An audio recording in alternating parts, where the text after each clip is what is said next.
बीडमध्ये मागच्या 2 दिवसापासून पावसानं धुमाकूळ घातलाय। पाटोदा, धारूर आणि अंबाजोगाईमध्ये 100 मिलीमीटरपेक्षा जास्त पाऊस झाला, त्यामुळे बिंदुसरा धरण दुथडी भरून वाहू लागलंय। छातीत धडकी भरायला लावणारे या पुराची दृश्य झी 24 तासच्या हाती लागली आहेत। महापूर म्हणजे नेमकं काय असतं याची साक्ष या दृश्यातून मिळते। विशेष म्हणजे 27 वर्षांपूर्वी 1989 साली बीडमध्ये असाच महापूर आला होता। 112 जणांचा बळी घेणारा तो महापूर रात्री आला होता। तसंच त्यावेळी आजच्या इतकं प्रगत तंत्रज्ञान नव्हतं, त्यामुळे त्या महापुराची दाहकता त्यावेळी कळली नव्हती। मात्र निसर्गाचा हा रुद्रावतार यावेळी बीडमध्ये तंत्रज्ञानाच्या मदतीने पाहायला मिळतोय। बीड जिल्ह्यात मागील 2 दिवसांपासून होत असलेल्या पावसानं अक्षरशः धुमाकूळ घातलाय। अनेक ग्रामीण भागातील नदीनाल्यांना पूर आलाय। शहरातल्या बिंदुसरा नदीला पूर आलाय। जोरदार पाऊस आणि पूरस्थितीमुळे अनेक गावांचा संपर्क तुटलाय। गेल्या 2 दिवसांपासून जिल्ह्यात मुसळधार पावसानं जनजीवन विस्कळीत झालंय। अनेक गावातील तलाव फुटून पाणी गावात शिरलंय। पुराच्या पाण्यात जनावरं सुद्धा वाहून गेली। त्या पावसाचा सर्वाधिक फटका शेतीला बसलाय। बिंदुसरा नदीला पूर आल्यानं आंबेडकर चौक, मोमीमपुरा, भालदारपुरा, बाबा चौक, मोंडा बालाजी मंदिर या भागात तसंच नदीकाठच्या घरात पाणी शिरले। जुन्या बीडमधील लोक घरात अडकल्यानं त्यांना सुरक्षित स्थळी हलवण्याचे प्रयत्न सुरू आहेत। पाटोदा तालुक्यात 100 मिलीमीटरहून अधिक पावसाची नोंद झाली आहे। जिल्ह्यात वार्षिक सरासरीच्या तुलनेत 119.17% पावसाची नोंद झाली आहे। वधूर धुमाकूळ घातलाय। उस्मानाबादमध्ये सारोळा, दारफळ, दाऊदपूर, राजुरी, सांगवी आणि कामेगाव परिसरात सर्वच नदी नाले दुथडी भरून वाहत आहेत। नद्यांचं पाणी अनेक शिवारात घुसलंय, त्यामुळे नदीकाठच्या गावांना सतर्कतेचा इशारा दिलाय। शेतीचंही मोठं नुकसान पाहायला मिळते। काही ठिकाणी भिंती पडण्याच्या घटनाही घडल्यात। अनेक गावांचाही संपर्क तुटलाय। शनिवारी जोरदार पावसानं तडाखा दिल्यानंतर नांदेडमध्ये आता पावसानं विश्रांती घेतली। शनिवारच्या पावसामुळे पुन्हा एकदा नदी नाल्यांना पूर आला होता। लिंबोटी प्रकल्प ओव्हरफ्लो झाल्यानं प्रकल्पाचे 14 दरवाजे उघडण्यात आले होते। अचानक 14 दरवाजे उघडण्यात आल्यानं पुराच्या पाण्यात 23 जण अडकले होते। रात्री पूर ओसरल्यानंतर सर्वांची सुखरूप सुटका करण्यात आली। देगलूर तालुक्यातील लेंडी नदीला पूर आल्यानं धोक्याची पातळी 3 ओलांडली। पुलावरून लेंडी नदीचे पाणी वाहत असल्यानं देगलूर नरसी मार्गावरील वाहतूक दुपारपर्यंत बंद ठेवण्यात आली होती। जिल्ह्यातील सर्वच नदी नाल्यांना पूर आलाय। पावसानं विश्रांती घेतल्यानं पूर परिस्थिती निवळली आहे। या पावसामुळे मात्र नद्यांनी धोक्याची पातळी ओलांडल्यानं हजारो हेक्टर शेतात पाणी घुसून पिकांचं मोठं नुकसान झालंय। विष्णुपुरी धरणात पाण्याची आवक वाढल्यानं धरणाचे 4 दरवाजे उघडण्यात आले। मागच्या 24 तासात जिल्ह्यात सरासरी 32 मिलीमीटर पावसाची नोंद झाली।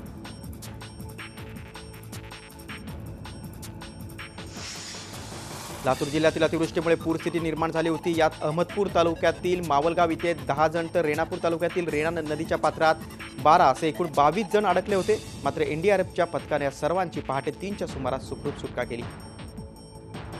जवळगाव एकाच गावातील 10 जणांचा यात समावेश होता। गेल्या 2 दिवसांपासून लातूरमध्ये मुसळधार पाऊस सुरू आहे। लातूरमध्ये सुरू असलेल्या जोरदार पावसामुळे अनेक प्रकल्प भरून वाहू लागलेत। मात्र या पावसामुळे शेती पिकांचं मोठं नुकसान झालंय।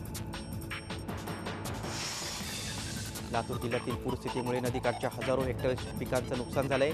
अनेकांची घरं पुरात वाहून गेली आहेत। पुराचं पाणी जिल्ह्यातील अनेक गावातील नागरिकांच्या घरात शिरले, त्यामुळे तेथील नागरिकांना प्रशासनानं सुरक्षित स्थळी हलवलं। मात्र नदीकाठच्या घरांना पुराच्या पाण्यानं आपल्या विळख्यात घेतलंय। कोकण आणि गोव्याच्या काही भागात येत्या 48 तासात अतिवृष्टीचा इशारा हवामान खात्याने दिलाय, तर मध्य महाराष्ट्रातही अतिवृष्टीचा इशारा दिलाय। तर येत्या 24 तासात मराठवाड्यात मुसळधार पाऊस बरसेल असा इशारा हवामान खात्याने दिलाय। मुंबईतही पावसाची संततधार आहे।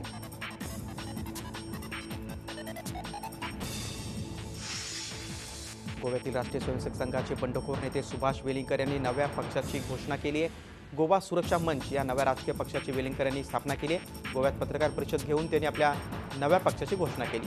आगामी गोवा निवडणुका वेलिंगकर पूर्ण ताकदीनिशी लढवणार असून त्यांनी भाजप सरकारला सत्तेतून खाली खेचण्याचं आवाहन केलं। या निवडणुकीत मातृभाषा अस्मिता या मुद्द्यावर शिवसेनेशी युती करण्याचा निर्णय घेतल्याचं वेलिंगकर यांनी स्पष्ट केलंय। शिवसेनेनं सुद्धा वेलिंगकर यांच्या पक्षाची युती करण्यास सहमती दर्शवली आहे। जन आंदोलन असा आम्ही केवळ सगळे हांगा बशिल्ले निमित्त मात्र आसा। आम्ही साधन आसा जनतेच्या हातांतले। आम्ही प्रभावी साधन जावपाक जाय। जनतेच्या मनात ज्यो आकांक्षा जाल्यो त्यो जाय तश्यो मांडावन सत्तेर आशिल्लो खंयचोच राजकीय पक्ष प्रतारणा करूंक शकना लोकां कडेन, आणि त्यामुळे त्या जिद्दीन आणि ताकदीन हो पक्ष जो आसा तो उबो करचो पडटलो।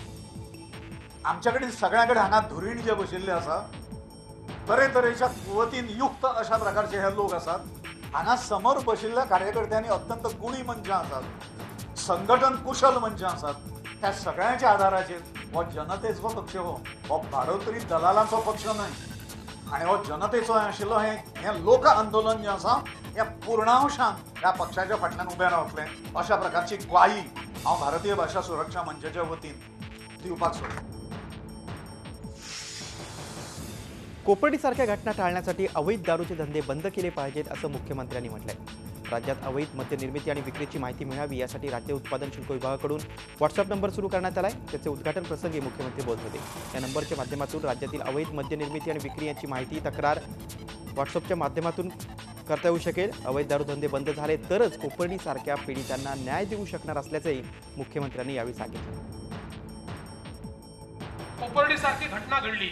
या घटनेच्या मुळाशी देखील आपण जर बघितलं असेल तर जे नराधम आहेत त्यांनी त्या ठिकाणी अवैध दारूचंच प्राशन केलं आणि त्यानंतर इतकं भयानक कृत्य हे त्या ठिकाणी त्यांनी केलं.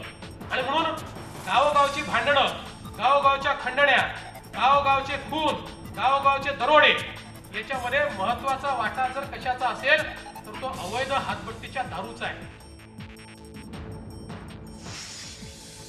दैनिक सामनातील वादग्रस्त व्यंगचित्र प्रकरणी शिवसेना पक्षप्रमुख उद्धव ठाकरे यांच्या पाठोपाठ आता सामनाचे कार्यकारी संपादक आणि शिवसेनेचे खासदार संजय राऊत यांनीही दिलगिरी व्यक्त केली. संजय राऊत यांनी प्रसिद्धी पत्रकाद्वारे माफी मागितली. व्यंगचित्र हा जाणून बुजून झालेला प्रकार नसून तो निव्वळ अपघात होता असं राऊत यांनी या प्रसिद्धी पत्रकात म्हटलंय. कुणाच्याही भावना दुखावल्या जाव्यात, अपमान व्हावा असा त्यामागे हेतू नव्हता असे त्यांनी स्पष्टीकरण दिले. सामनातील व्यंगचित्रावरून मराठा समाज आणि खास करून माता भगिनींचा अपमान झाला असेल तर दिलगिरी व्यक्त करून वादावर पडदा टाकत आहे अशा शब्दात राऊत यांनी आपला माफीनामा सादर केला. या सगळ्या वादावरती पडदा पडावा आणि मराठा समाज जर दुखावला आहे हे एकदा आम्ही मान्य केल्यावर महिला वर्गाच्या भावना दुखावलेल्या आहेत तर दिलगिरी व्यक्त करणं हे मोठ्या मनाचं काम आहे. काल उद्धव साहेबांनी केलेले आहे. माझ्याकडून राहिलं होतं, आज मी करतो आणि आता या वादावरती कायमचा पडदा पडावा. राज्यात मोठ्या ताकदीनिशी निघणारे मराठा समाजाचे मोर्चा आणि मराठा समाजाच्या मागण्यांसंदर्भात मनसे अध्यक्ष राज ठाकरे आपली भूमिका जाहीर करण्याची शक्यता आहे. शिवसेनेचं मुखपत्र सामनामध्ये प्रसिद्ध झालेल्या वादग्रस्त व्यंगचित्रामुळे पक्षाला मराठा समाजाच्या रोषाला सामोरं जावं लागतंय. त्यामुळे आता मनसेची मराठा समाजाच्या मागण्यांवर नेमकी काय भूमिका असेल याबाबत उत्सुकता आहे.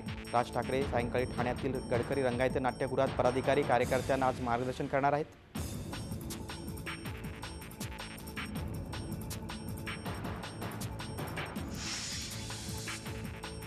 देशाची आर्थिक राजधानी असलेली मायानगरी मुंबईतील सीसीटीव्ही यंत्रणेचं उद्घाटन मुख्यमंत्र्यांनी केलं. त्यामुळे संपूर्ण मुंबई शहर आणि उपनगर सीसीटीव्हीच्या कक्षेत येईल. यासाठी तब्बल 6000 सीसीटीव्हीचं जाळच मुंबईभर उभारण्यात आलंय. 26 नोव्हेंबर 2008ला मुंबईवर दहशतवादी हल्ला झाला होता. त्यानंतर मुंबईच्या सुरक्षेसाठी उपाय सुचवण्याकरिता नेमलेल्या राम प्रधान समितीने काही सूचना केल्या होत्या. शहराला सीसीटीव्हीचं सुरक्षा कवच असावं ही त्यापैकीच एक महत्त्वाची सूचना होती. हल्ल्यानंतर सुमारे 8 वर्षांनी का होईना पण अखेर ही यंत्रणा कार्यान्वित झाली. गेल्या सरकारला जे 5 वर्षात जमलं नाही ते 1.5 वर्षात करून दाखवल्याचं यावेळी मुख्यमंत्र्यांनी म्हटलंय. तसंच मुंबईत 1200 वायफाय हॉटस्पॉट लवकरच उभारण्यात येतील. शिवाय 500 हॉटस्पॉट नोव्हेंबर अखेरपर्यंत आणि 1 मेपर्यंत मुंबई हॉटस्पॉटनं कव्हर करणार असल्याचे मुख्यमंत्र्यांनी यावेळी सांगितलं. संपूर्ण मुंबई ही सीसीटीव्हीच्या सर्व्हिलन्स खाली आणण्याचं काम हे या ठिकाणी आपण केलं आहे. जे यापूर्वीच्या सरकारला 5-5, 7-7 वर्ष निर्णय देखील घेता आला नाही. आपण केवळ निर्णयच घेतला नाही तर 1.5 वर्षाच्या कालावधीमध्ये तो निर्णय कार्यान्वित करून दाखवला. मुंबई मेट्रोचं पितळ MMRDAनं उघड केलंय. वर्षभरातच भाडेवाढीचा आग्रह धरणाऱ्या मेट्रोचा खोटारडेपणाच MMRDAनं उघड केलाय. मेट्रो प्रकल्पाच्या करारानुसार 8 वर्षांपर्यंत भाडेवाढ करण्यात येणार नव्हती असा दावा MMRDAनं कोर्टात केलाय. प्रवास भाडं निश्चित समितीनं रिलायन्सच्या मेट्रोची भाडेवाढ करण्यास परवानगी दिली. या भाडेवाढीला MMRDAनं याचिका दाखल करत कोर्टात आव्हान दिलंय. MMRDAनं खासगी कंपनीसोबत करार करताना किमान 8 वर्षांनंतर भाडेवाढ करावी अशी अट घालण्यात आली होती. भाडं कमी ठेवल्यास प्रवासी वाढतील आणि खासगी कंपनीलाही फायदाच होईल असा विचार त्यामागे होता. प्रवासी वाढावेत यासाठी मेट्रोचं भाडं बेस्ट बसपेक्षाही कमी ठेवण्यात आलं होतं. प्रवासी वाढवण्याचा विचार न करता प्रवास भाडेवाढ करणं अयोग्य असून कराराचा भंग करणार असल्याचा दावा MMRDAच्या वतीनं करण्यात आला. रत्नागिरी जिल्ह्यातल्या जैतापूर अणुऊर्जा प्रकल्पाविरोधात जैतापूर जनसेवा हक्क समिती आणि शिवसेनेनं पुन्हा एल्गार पुकारलाय. जैतापूर प्रकल्प रद्द व्हावा या मागणीसाठी शिवसेना आणि जनहक्क समितीनं आजपासून 2 दिवसांच्या आंदोलनाची हाक दिली आहे. नाटेमधल्या मच्छीमार आणि शिवसेना आमदार राजन साळवी हे आंदोलनात सहभागी झालेत. खासदार विनायक राऊतांच्या नेतृत्वाखाली शिवसेनेचे कार्यकर्ते आंदोलनात उतरलेत. आंदोलन दडपण्यासाठी प्रशासनानं जमावबंदी लागू केली आहे. 144 कलम लागू करण्यात आले. तरीही आंदोलन सुरूच आहे. ग्रामस्थांनी मात्र या आंदोलनात सहभाग घेतला नाही. त्यामुळे आंदोलनाची धार कमी झाल्याचं बोललं जाते. ही दादागिरी चालली आहे.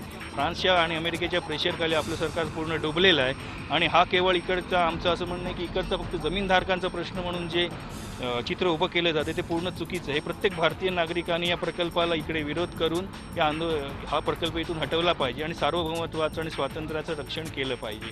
जैतापूरच्या अणुजा प्रकल्पाला गेली 10 वर्षापासून इथल्या स्थानिक जनतेने विरोध केल्यामुळे शिवसेना स्वतः स्थानिक जनतेवर उतरलेले आपल्याला माहिती आहे. 10 वर्षामध्ये अनेक आंदोलनं विविध पद्धतीने स्थानिक जनतेच्या बरोबर शिवसेनेने केलेली आहेत. आज पुन्हा एकदा 2 ऑक्टोबर आणि 3 ऑक्टोबर ह्या 2 दिवशी या धरणे धरा उपोषण हा कार्यक्रम हाती घेतलेला आहे. निश्चितपणे भविष्यामध्ये अशी अनेक आंदोलनं घेऊन हा प्रकल्प रद्द होईपर्यंत शिवसेनेची भूमिका राहणार आहे. मुलुंडमधील महाराष्ट्र सेवा संघातर्फे भारताचे नौदल सामर्थ्य दाखवणारे प्रदर्शन महाराष्ट्र सेवा संघ सभागृहात भरवण्यात आले. या प्रदर्शनामध्ये नौदलाविषयी माहिती, जहाजांच्या आणि पाणबुड्यांच्या प्रतिकृती, प्रत्यक्ष नौकांवरील छोट्या वस्तू या गोष्टींसह काही लघुचित्रफिती देखील प्रदर्शनात दाखवण्यात आल्या. नौदलासह एकूण सैन्य दलात उपलब्ध असलेल्या करिअरविषयी मार्गदर्शन देण्यासाठी या ठिकाणी नौदल अधिकारी आणि काही तज्ज्ञांनी देखील मार्गदर्शन केलं.